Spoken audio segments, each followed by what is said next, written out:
Welcome to another episode of Carolyn Talks Television.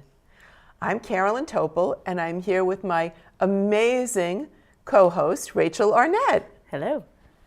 And today, Rachel and I are touching on a topic we haven't ever visited with you before. We were thinking about shows that you would call procedural or formulaic, where you really can almost predict what's going to happen in terms of what piece of the story you're going to get by looking at the clock. You're like, oh, 45 minutes in, something's about to happen, and cue. Yes, yeah, where we could predict it, where the editing has become so routine in certain shows that you could actually use it as an alarm clock. Oh, yeah.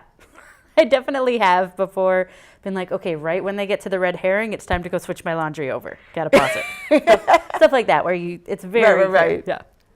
Well, I'm going to let Rachel start with a show that I hope a lot of you have seen at least one of, because there's 6 million of them. So many. Law and Order.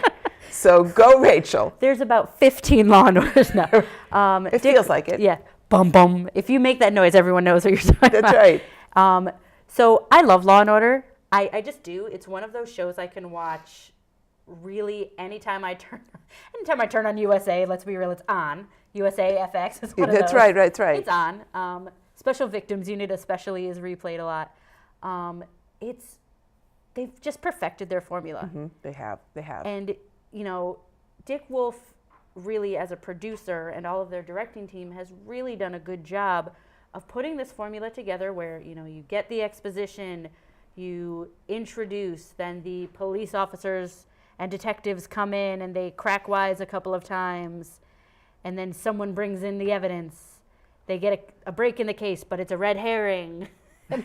And you really, that's one of those shows for me that by around 45 minutes in, I'm like, all right, so we're just about in time for the twist. We're going to find out who the bad guy is in 3, 2, but I kind of don't mind.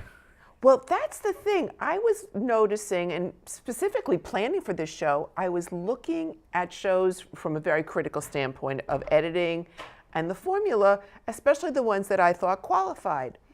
Now, a show that I have watched originally when it first aired in my very, very, very young adult years, to now when it's on, it seems like 24/7, but it's not. Murder, She Wrote, starring Angela Lansbury. So good. You know, she did, I think it's 10 or 12 seasons of this show. And back then, of course, we know seasons were not 8 episodes. A season was truly 24, 26, something like that. Every single show I'm watching, I'm sitting there saying, 10 minutes to the end of the show, she's about to say, I think I know who did it, but I'll need your help to prove it. And it's almost the same sentence. It's probably like, if you look at the script, you could just line them all up on like page 74, every single one that's the bottom of the page.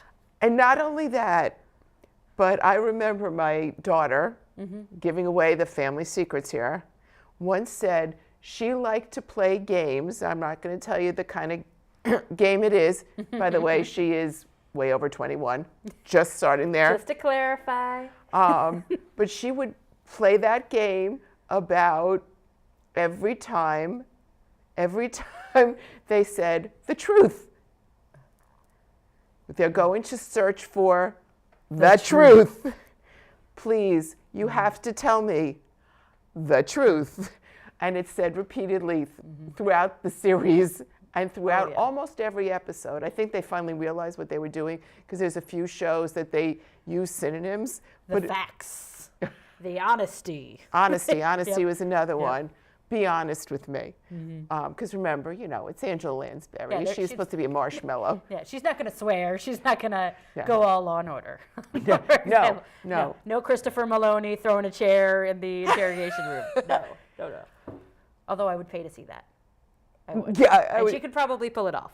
Well, she once baked people pies on Broadway, so let's just, you know, for those of you who don't know, she was the star or co-star of Sweeney Todd when it was the original on Broadway. Just giving you a clue there. And she was a pirate before, although she was a sweet pirate, Ruth. There we go. Pirates of Penzance. But in this case, her character is able to go through the whole show and still keep me engaged, however many seasons in we went. Yeah. And I knew exactly, you knew that at 30 minutes after the show started, or maybe 26, because 30 is when we're in commercial, but right before that, mid-commercial, you could look at your watch and say, person's gonna die. 1, 2, 3, now. Yeah. And that was it. You feel a little bit like God, like you're like, death to that character. Yeah. And you even knew who the character was gonna be, because they always made the character like really a bad person, like that you kind of hoped they would die. That they would be the one to be the one who died. There has to be one of them. That's right. Very rare did you get someone who was an innocent bystander in that series. Yeah. That would. Well, and the thing that I find interesting, obviously, police procedurals are a huge, huge piece of this genre. Yes. And it makes sense, you know. I can't say nobody. People don't want to see shows a lot of the time that are crime shows that last 23 episodes. That's really a more recent phenomenon, these shows where the mystery continues through the entire season. The first show that I can remember is Desperate Housewives, where it was the mystery that lasted the entire season, find something out, then a new mystery. And that's more, I think, of a recent phenomenon. And it's interesting that was one of the first, and then like the show Lost. Yes. Did that also. And while those, look, every show has a formula. Mm-hmm. Even our show has a formula, folks. We know what we're going to do first, second, and how we want to end. But not every show is as evident what will happen specifically at that time. Mm-hmm. You know that at the end of the show there's going to be some sort of conclusion or cliffhanger. In every show, every type of show. Yeah, they've got to keep you watching. Exactly. But what you shouldn't be able to, like we were saying, which is kind of amusing, although we really don't mind it, be able to set a clock to exactly what will happen in the show. Well, and I think it's interesting because I think it's so much about the mood I'm in. Because there are times when I roll my eyes at Law & Order, and then there are times that I'm like, I need to watch an episode of Law & Order. I need to see a crime solved in 45 minutes without commercial breaks. Like, I just need everything to be wrapped up in a neat little bow. And then there are times where I roll my eyes. It's like, okay, clearly it's the father of the prep school kid who covered up the drunk driving accident by murdering a prostitute. Okay. which is but that's happened on an episode. I think I remember it too. So it's even funnier. Now, going on to a totally different genre, but it's probably, I would guess, one of the most formulaic shows are game shows. Oh, absolutely. They're literally first 5 minutes this, next 20 minutes this, last 5 minutes, final round. That's right. That's right. Or, look, one of the longest shows on TV is The Price is Right. Absolutely. Oh, yeah. You know exactly what's going to happen. Everyone knows the rules. Everyone knows how it's going to go. And the length of time between each game is absolutely rigid. I have yet to see a show that didn't meet the exact same profile where you could literally, if it was like a tracing paper, you would put one show on the other and they'd all line up in a nice stack because that's how the show is run. And in a game show, clearly that's what we want, because we want to get only involved in the individual little portions of the game and know what to expect and when to expect it. And we like the predictability, I think, because we like to participate from home, so it's good that we understand the rules. And there's something fun about feeling like you're part of the game because you get it. So, like, we play with Wheel of Fortune with my family at home. We'll sit and we'll watch it. We know exactly how the game is going to go, so we don't have to sit and, like, what's happening now? Who's going to go first? And the wildest thing was for me, and I realize you will be seeing this in a short time later, but I'm sure some of you had the same opinion. Jeopardy, which is also formulaic as appropriate, the first round, commercials, the second, everything's in order, and then Final Jeopardy. They have introduced something brand new that started last night. Really? Very specifically, they are having a new tournament of teams, team players. Whoa, Jeopardy! They took their 18 best Jeopardy players of the past 35 years in Alex Trebek's Jeopardy years. Wow. And made 6 of them captains. They actually did a website selection of their teams. So it's like, they, you know, like drafted? Yeah, Oh literally. my gosh, Jeopardy fantasy draft. It was totally, people were guessing. It was love hysterical. And people got involved in this online on a website and everything. They picked their teams, the teams practiced and moved forward. And all of a sudden, you have now, started last night, these teams now playing, I guess it's one of their 2-week type tournaments, only because they're incorporating behind the scenes so you can see how these geniuses, Oh yeah. phenoms, whatever, How they study, when you how they see live. how they set up their teams, their strategies, who plays which round, because there's not 3 people behind behind at the the plunger. podium. It's The plunger. There's different times Yeah. that you're playing. Yeah. And they had strategies, who plays which round and things like that. So you're not getting full games in a show. I was so thrown off at the end last night. It's like, but they didn't finish the game. And my husband's like, it's okay, we knew that was going to happen. It was going to take 2 days to play this one game. It's not okay. This is how Jeopardy's supposed to be. And I didn't realize just how much I relied on the formula of the show from day to day as a comfort. That was my comfort zone for Jeopardy. Yep. So now, first of all, I'm getting people who are like, look, they can answer every question. It's really a competition of how they strategize their teams is what these next 2 weeks is, and who can ring in faster. And that's what we were watching. Because like they didn't get any answers wrong. I think maybe one, or one they didn't answer in the whole board. It was wild. It was wild. I'm gonna have to look it up. That Okay. sounds Oh, so oh, fun. yeah, totally. It's an amazing experience. And when you leave the formula, after all these years, it was amazing how it threw me. Yeah. Well, and it's like I said, it's so fascinating to me, those moments in our lives or those shows that, you know, we love the formula, we become obsessed with the show, we watch it nonstop, and then for some reason 2 or 3 seasons in, then maybe it starts to get a little stale or it starts to get a little too predictable, and some shows will try to switch it up by killing off a main character or something like that. I remember CSI Miami, the beginning of the 2nd season, they killed off one of my favorite characters, and I was like, all right, well, I guess I'm done with the show now. But sometimes it works really well. Like you look at NCIS with the characters that have been killed or come back, characters leave and then come back for like 4 episode arcs, and that they tend to do a really good job. Where some of the other shows, the deaths literally come out of nowhere. And yes, that's life, but people don't always watch shows like that for life. They watch for escapism. And if you have favorite characters, you're like, oh, you're devastated, and you're like, well, why do I want to watch something that's going to make me feel devastated at the end? You didn't go into it for that. Yeah. I mean, it depends what your purpose was in watching the show. I mean, if you think about it, really, when you get a show that's typically in a framework of, let's say, a 60-minute drama, and let's say you didn't realize it was going to be a 2-parter. Totally throws me off. There's no ending.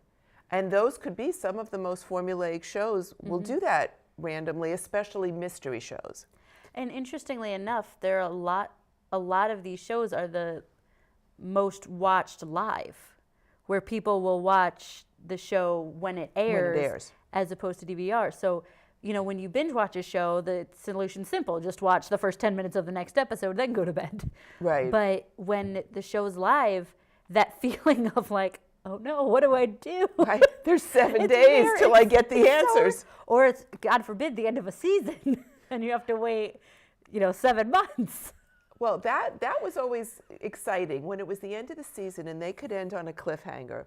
But that's a whole different thing. That's a different kind of formula, because you want to do that. You want to grab somebody so that it's like a book that you're going to write a sequel to.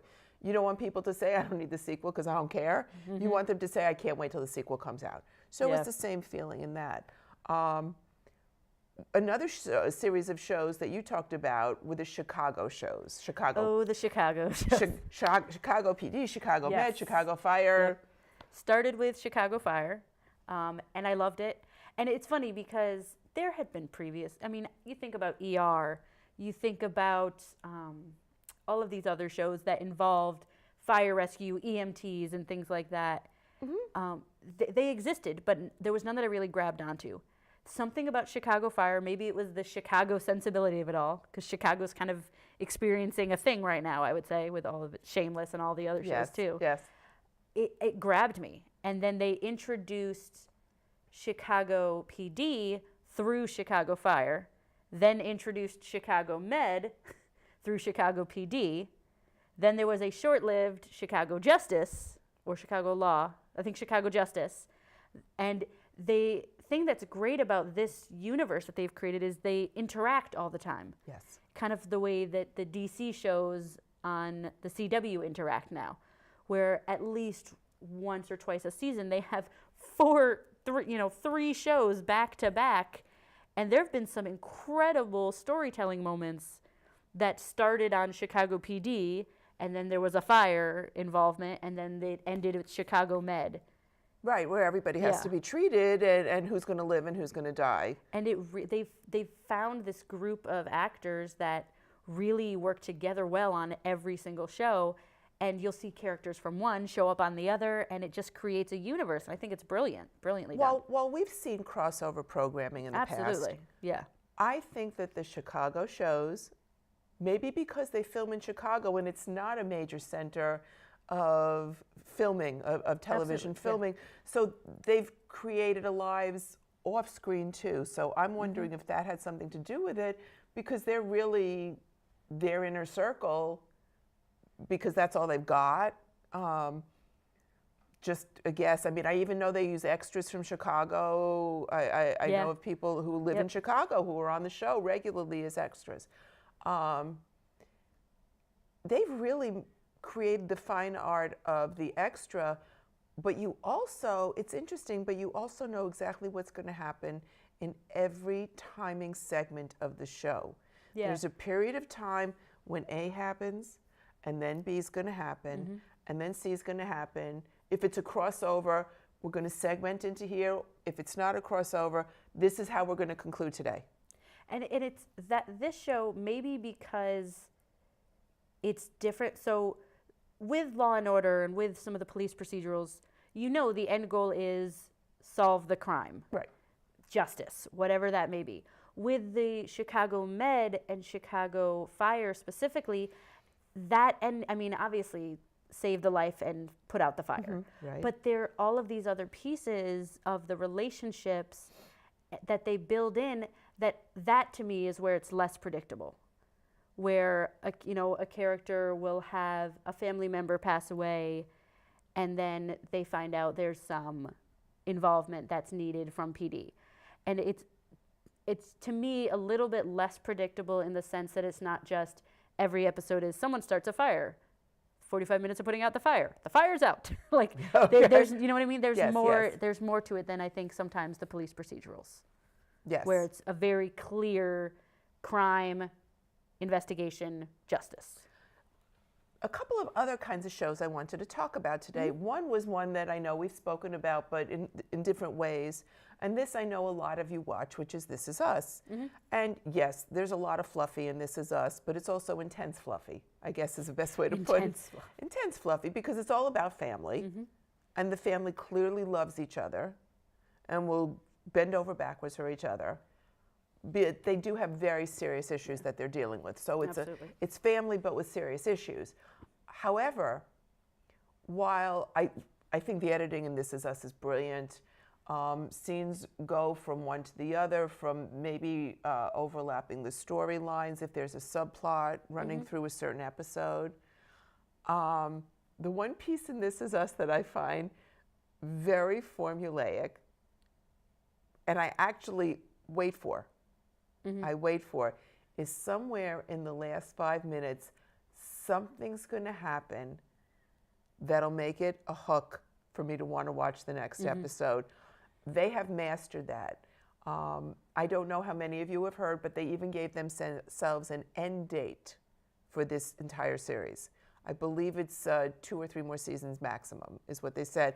But they gave, I forgot which it was, but they actually, Ryan Murphy said, this is where we're going because we know what the story is and we know where we want to end.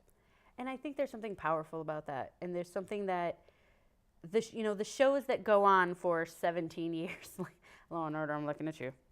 There is something eventually where you can stop watching it for like 5 years and then come back and it's pretty much the same. Maybe a few main characters changed. I think with a show like This Is Us and with Crazy Ex-Girlfriend, Jane the Virgin also did very similar things. You can keep the storytelling pure and you can really avoid jumping the shark, which I think so many of these shows do. I think, when you say jumping the shark, that's what I was thinking about. One of the shows that I do believe did that because they really outlived their time. Like they just, you're like, I'm kind of bored and I'm watching this because this is what I always used to do this night of the week. And this was before. I'm not watching because I like it. I'm watching because it's habit. Because it's habit. And this was before DVRs, was the show Happy Days. And one of the things they did, which was hysterical, is they all went to Hollywood and truly Fonzie jumped a shark. I mean, I thought jumped a shark, and that was the moment. That was the moment I said, yeah. Wow, we even made a cliche as part of the show. Is this like a statement? Because, yeah, you did it. You really did. You had the guy jump a shark in a leather jacket. And I thought, wow, okay. You really needed to find your place. So I think the formula, what I was coming back to it, the formula for This Is Us is every show ends with a specific cliffhanger. You know you're going to wait for it. You're waiting. You're not sure what it's going to be, though. But you're waiting for the other shoe to fall. That's kind of the thing at the end. You know that something will happen in the last 5 minutes that will be like, they did it again. But I think for them, if they're saying, well, we're only going to do this for 2.5 more seasons or 3 seasons total or whatever it is, then they're also saying to you, but we know how we're going to keep you interested each time we do that. This isn't just okay, now what can we think of to do to this one and this one and this one and this one and this one to add angst? No, they're going to end in a place, and they know the place. If any of you have ever read a Harry Potter book or seen an interview with J.K. Rowling, who wrote them, she actually said one of the first things she did on a napkin in this pub where she was writing, when she was poor and had no money, was she wrote the end of the entire series first on this napkin when she was outlining it. Idea. I love that. And then started from the beginning to find a logical way to get to that place. Some things stayed in, some things didn't along the way, just like everything is edited if it's done well. But that's what it sounds like they're doing with This Is Us. They know the ending. They know where they need to be, and they know how long it will take to get there. And the steps to get there that are logical will be this amount of time. I, as an audience, appreciate that.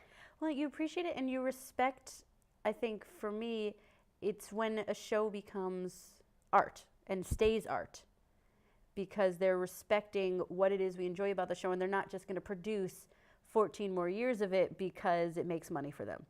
There are so many shows I'm sure we can both think of where, like, if they just chopped out like the 5 seasons in the middle that were totally uninteresting, if they stopped after the 3rd season, there are so many shows that I just stopped keeping up with because at a certain point it was like, okay, but the main mystery is solved and now you're just throwing things at these people, these poor people. Well, and the mysteries are getting repetitious, and when formula becomes drudgery, it's sort of, that's when it crosses that line. That the formula is no longer something you enjoy, but it's like, you know, keep me up, keep me up, poke me, keep me up. Another genre, which we didn't talk about with this yet, was morning magazines. And this is where I think, in my personal view, I appreciate the formula, the procedural, more than anywhere else. I love when the morning magazine opens and says, today, this is what we're going to see. And they actually recite the things that you're going to see in order. I love that because, first of all, if I'm working and I've DVR'd it, I know if I'm going to see what I was waiting to see and when I'm going to see it. And I'm happy about that. I'm really excited about that because I'm like, oh, good. So I DVR'd the right show and I'm going to see it. We know exactly who we're going to talk to. We know what stories are going to be told. And you know when they do their morning, for lack of a better term, coffee clutch at the table, like we're doing at the table. Ooh, we should do that little coffee. Oh yeah, we're going to bring coffee next time so you can see it. Our faces will be emblazoned on the mugs. Oh, there we go. When you see those next time, look for the coffee mugs. But when we see that, we see them sitting there. We even know how long they're going to talk. Mm-hmm. We know they're going to talk for the first 10 minutes. Yeah. And we know they're going to do, for example, whatever pop news is out there, or whatever.